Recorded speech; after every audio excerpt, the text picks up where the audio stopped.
Bom, pessoal, antes de entrar no assunto de Flamengo e Cruzeiro, dessa quarta-feira às 21h30, eu gostaria de dar um esclarecimento.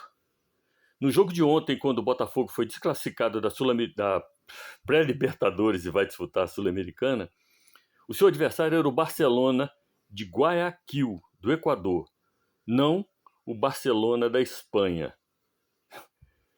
Dito isso, vamos para a notícia do Flamengo.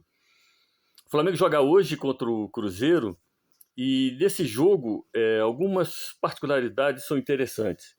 O primeiro é o encontro de Tite, que saiu do Flamengo criticado pela torcida, contra o Leonardo Jardim, que saiu bem avaliado no Cruzeiro, mas que ao assinar com o Flamengo, a torcida e o próprio diretor lá, o Pedro Lourenço, lembrou da frase dele de que só atuaria no Cruzeiro se voltasse para o futebol brasileiro.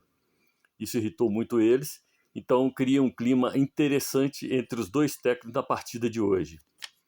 Outro ponto interessante é o encontro do Gerson e Paquetá. Possivelmente Paquetá deve ser titular hoje no jogo contra o Cruzeiro. O Gerson, uma grande contratação do Cruzeiro, inclusive tentando dar uma beliscada no Flamengo, porque era ex-jogador do Flamengo. É bom lembrar que o Gerson procurou o Flamengo e o Flamengo não quis contratar e por isso abriu o caminho para o Cruzeiro contratá-lo.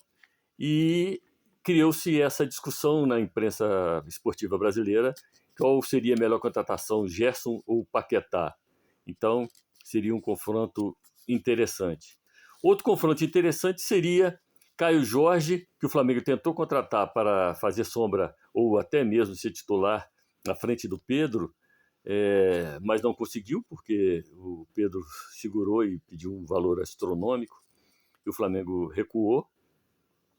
Então seria interessante, mas o Caio Jorge se contundiu naquela confusão lá na final do Cruzeiro, do Campeonato Mineiro, Cruzeiro e Atlético, que deu aquela briga, aquela coisa horrorosa que teve em Minas, em Belo Horizonte, e ele não atuará hoje. Então não vai ter esse confronto, né? Uma outra situação é saber como o Leonardo Jardim, vai gerenciar a minutagem dos jogadores do Flamengo. Se vai trocar o time todo, se vai trocar só uma parte. Então, isso são pontos interessantes. E o outro caso importante é o Flamengo retomar o caminho das vitórias para não deixar o Palmeiras escapar, que já está com uma frente, não deixar escapar e a gente retomar o caminho das vitórias. O papo era esse.